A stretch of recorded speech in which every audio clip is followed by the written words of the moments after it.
شہر میں بلند ہونا کامیابی کی علامت سمجھنے لگے۔ اس کا نقصان یہ ہے کہ معاشرے میں دو چیزیں روز بروز بڑھتی چلی جا رہی ہیں۔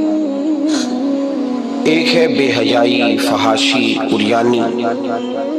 روز ایک نیا دروازہ کھلتا ہے اس کا، روز نیا دروازہ کھلتا ہے۔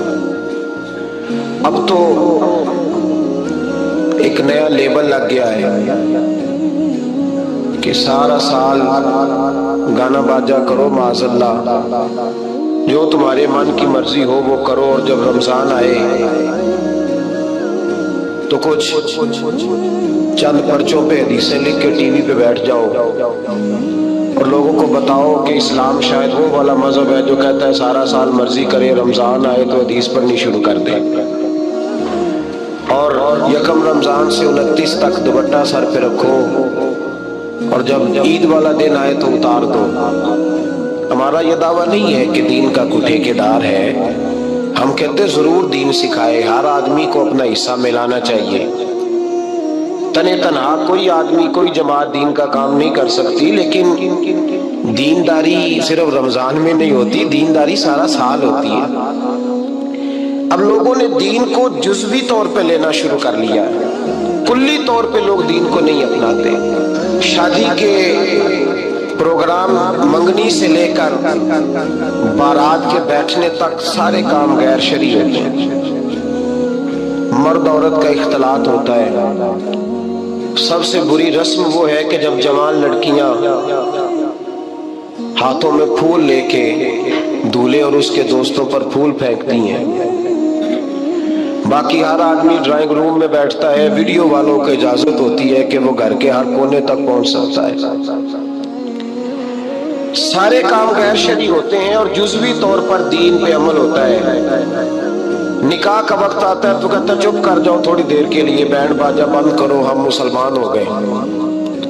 مولوی صاحب نکاح کے لیے تشریف لاتے ہیں، بیچارے چھپے بیٹھے ہوتے ہیں کسی کونے میں، چند کلمے پڑھا کے جب دعا کر کے چہرے پہ ہاتھ پورا نہیں پھیرتے تو پھر وہی تماشا شروع ہو جاتا ہے۔ جزوی طور پر لوگ دین پہ عمل کرتے ہیں۔ میرا رب فرماتا ہے یا ایھا الذین آمنوا اتقوا اللہ حق تقاتہ، اے ایمان والو رب سے ڈرو، اتنا ڈرو کہ جتنا ڈرنے کا حق ہے۔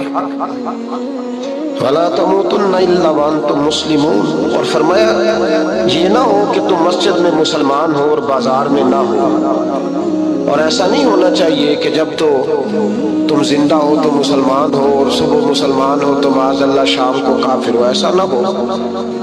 فرمایا تم نے کلمہ پڑھا ہے تو میرے محبوب کے غلاموں مرتے دم تک مسلمان ہی رہنا، اب مرتے دم تک مسلمان رہنا، دیکھنا دامن دین تمہارے ہاتھ سے چھوٹ نہ جائے۔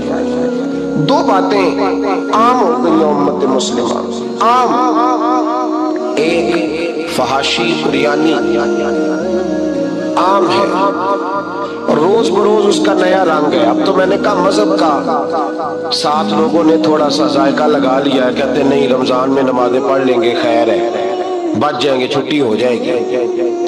وہ میں ہی کیوں نہ ہوں، میں ہی کیوں نہ ہوں، عورت کے سامنے کھلے منہ بیٹھنے کی کسی کو بھی اجازت نہیں، کسی کو بھی اجازت نہیں۔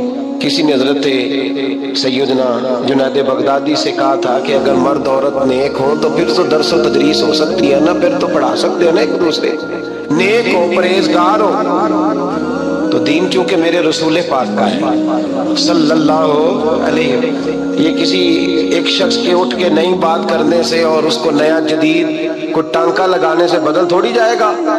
حضرت جنید بغدادی سے کہہ دیا کہ حضرت جی اگر دو بندے نیک ہوں تو پھر بات چیت ہو سکتی ہے، تو حضرت جنید بغدادی فرمانے لگے پڑھانے والے حسن بصری ہوں اور پڑھانے والی رابعہ بصری ہو تو پھر بھی ان کو اجازت نہیں ہے، پھر بھی اجازت نہیں کہ بے پردہ ایک دوسرے کے سامنے بیٹھیں، پھر بھی ان کو اجازت، بے پردگی کی پھر بھی اجازت نہیں۔ اور میرے اعلیٰ حضرت امام اہل سنت فاضل و محدث بریلوی، دین کا اتنا بڑا سپاہی آپ کو ڈھونڈنے سے نہیں ملے گا جتنا اللہ نے بریلی میں بڑا پیدا فرمایا ہے، اور ہر محاذ پر کسی نے کہا حضرت جی بے پردہ بی بی مزار پہ جا سکتی ہے، اجازت ہے؟ تو قلب ہے بریلی کے بادشاہ کا، اور رضا کے نیزے کی مار ہے کہ عدو کے سینے میں غار ہے۔ کیا فرماتے اعلیٰ حضرت؟ آپ فرماتے کیا پوچھا تم نے، بے پردہ عورت مزار پہ پیر کے پاس جا سکتی ہے؟ میں یہ نہ پوچھو، احمد رضا سے یہ پوچھو کہ جائے گی تو لعنتیں کتنی برسیں گی، یہ والا سوال پوچھو۔ عام ہے بے پردہ، عام، کھلے عام۔ میرے بھائی لوگ کہتے ہیں جدید ہونا چاہیے، یاد رکھو اسلام فقط گناہ سے منع نہیں کرتا، اسلام وہ دروازہ ہی بند کرتا ہے جس رستے سے گناہ ہو سکتا ہے، وہ دروازہ ہی بند ہے۔ کہا مرد اور عورت کو ایک دوسرے کا چہرہ دیکھنے کی اجازت ہی نہیں۔ میرے رسول کریم صلی اللہ علیہ وسلم نے فرمایا زنا صرف مرد اور عورت کی خلوت سیاح کا نام تھوڑی ہے، فرمایا جس نے اپنی آنکھ کو گندا کیا وہ آنکھ کا زانی ہے، اور جس شخص نے اپنے کان سے بری بات سنی وہ کان کا بدکار ہے، اور محبوب فرماتے ہیں جس نے اپنی آنکھوں سے بری چیز کو دیکھا وہ آنکھ کا، اور جس نے بول کر لذت کا یہ سامان فراہم کیا وہ زبان کا زانی ہے، اسے بھی قیامت کے دن اسی طرح پوچھا جائے گا جس طرح زانی کو پوچھا جائے گا۔ میرے بھائی امت مسلمہ کا وقار میرے رسول کریم علیہ السلام کے غلاموں کے دلوں میں شرم و حیا بھر دیا گیا۔ علامہ واقدی کہتے ہیں حضرت سعد بن ابی وقاص نے مدائن فتح کیا۔ مدائن کا ایک شہر تھا، اس کی بڑی بڑی اونچی بلڈنگیں تھیں، جو آدمی بھی جاتا تھا وہ سب سے پہلے جس شہر کی کوئی چیز معروف ہوتی ہے لوگ اس کو دیکھتے ہیں۔ اونچی اونچی بلڈنگیں تھی، سب سے زیادہ اس شہر کے لوگوں نے اونچے مکانات اور زیادہ تعمیرات کر رکھی تھی۔ حضرت سعد بن ابی وقاص لشکر لے کے گزرے تو لشکر میں بوڑھے لوگ نہیں ہوتے، جوان لوگ ہوتے، توانا لوگ ہوتے، اور بڑے جیدار سپاہی تھے، 10,000 صحابہ کی جماعت تھی۔ حضرت سعد بن ابی وقاص امیر لشکر تھے۔ اب عیسائیوں نے ایک چال چلی، انہوں نے کہا مسلمان جب بازار سے گزریں گے لڑائی تو ہم ان کے ساتھ لڑ نہیں سکے، ہم وہ والا طریقہ اختیار کرتے ہیں کہ مسلمان قابو میں آ جائیں گے، ہم عورت کو بطور تیر کے استعمال کرتے ہیں، ہم اس کو بطور جال کے پھینکتے ہیں۔ کیا کیا؟ عورتوں کے ہاتھوں میں پھول دیے، پلیٹیں پکڑائیں، بلڈنگوں کی چھتوں پہ کھڑا کر دیا، فرمایا تم ان پر پھول پھینکنا، اگر 2-4 سپاہی بھی ہم اپنے قابو میں کرنے میں کامیاب ہو گئے تو دراڑ تو بڑھ گئی نا، تم ان پر پھول پھینکنا۔ یہ دیکھیں رسم چلی کہاں سے، ہم نے اپنا لی، چلی کہاں سے اور ہم نے اس کو اخذ کر لیا، رواج بن گیا۔ حضرت سعد بن ابی وقاص رضی اللہ تعالیٰ عنہ جب اس بازار سے گزرے تو آگے آگے امیر لشکر کا گھوڑا تھا، پیچھے 10,000 صحابہ گھوڑوں پہ بیٹھے ہیں۔ حضرت سعد بن ابی وقاص سے نظر اٹھا کے دیکھا تو عورتیں تو کھڑی ہیں، پھول لیے، کفر کی چال کو سمجھ گئے کہ یہ بے حیائی کا جال پھینک کے ملت کے جوانوں کے دلوں سے غیرت ایمانی چھیننا چاہتے ہیں، یہ مسلمانوں کے دلوں سے تقوی کی روشنی چھیننا چاہتے ہیں، یہ قرآن پاک کا سرور اور عبادت کا نور چھیننا چاہتے ہیں، یہ بے حیائی کا کلک لگا کے ان کے دلوں سے رسول اللہ کا درود چھیننا چاہتے ہیں، یہ محبت رسول کے سوتے خشک کرنا چاہتے ہیں۔ جب دیکھا تو فوری طور پہ گھوڑے پہ چڑھے اور جناب سعد نے قرآن پڑھنا شروع کر دیا۔ وَقُلْ لِلْمُؤْمِنِينَ يَغُضُّوا مِنْ أَبْصَارِهِمْ، کہا مومنو تمہارے رب نے تمہارے نبی کی زبان سے تمہیں حکم دیا ہے کہ تم نے نظریں نیچی رکھنی ہے۔ جب حضرت سعد بن ابی وقاص نے آیت پڑھی تو صحابہ کہتے ہیں ہمیں یوں لگا کہ جیسے ابھی آیت نازل ہو رہی ہے اور سیدھی دلوں سے ٹکرا رہی ہے۔ 10,000 کا لشکر گزر گیا، عورتیں پھول پھینکتی رہیں، لیکن کسی ایک صحابی نے بھی نظر اٹھا کے نہیں دیکھا۔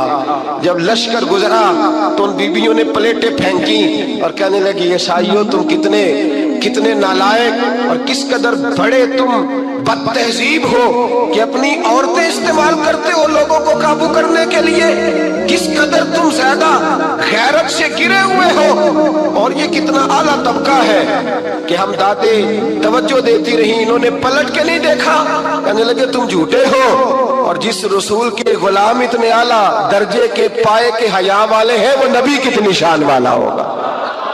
بیبیوں نے کلمہ پڑھنا شروع کر دیا۔ بھائی یاد رکھیں یہ جو آج جگہ جگہ مسلمانوں کے خلاف کفر کی سازش ہے، میری ملت کا جوان روز رات کو 10 میسج ٹائپ کرتا ہے یہ روز رات کو 20 نمبر اپنے موبائل پہ رکھتا ہے اور فخر کے ساتھ بیان کرتا ہے، اور بڑی تکلیف کے ساتھ بات کہنی پڑتی ہے کہ اس کے ابا جی کو بھی پتا ہے کہ بچے کے موبائل میں نمبر ہیں، اس کے گھر والوں کو بھی پتا ہے، اور لوگ ہیں کہ اس کو ایک شغل سمجھ کے، ایک چھوٹا سا بچے کا شوق سمجھ کے اس کو درگزر کر رہے ہیں۔ تجھے پتا نہیں کہ جب انسان کی یہ سوچ ہوتی ہے، جب اس کا یہ نظریہ ہوتا ہے تو ایمانی قوتیں کتنی زائل ہوتی ہیں۔ جب نوجوان کی نظر کے اندر عیب پیدا ہوتا ہے تو پھر اس سے نماز کی لذت جاتی رہتی ہے، قرآن پاک کا ذائقہ جاتا رہتا ہے، درود پاک کا ذائقہ جاتا رہتا ہے۔ اٹھائیے مسند امام احمد بن حنبل، میرے رسول کریم صلی اللہ علیہ وسلم کی بارگاہ میں صحابی نے آ کے عرض کی، یا رسول اللہ میں بڑی اچھے طریقے سے وضو کرتا ہوں، ٹائم نکال کے مسجد آتا ہوں، حضور میں پابندی سے پڑھنے کی کوشش کرتا ہوں، لیکن اے معصوم آمنہ،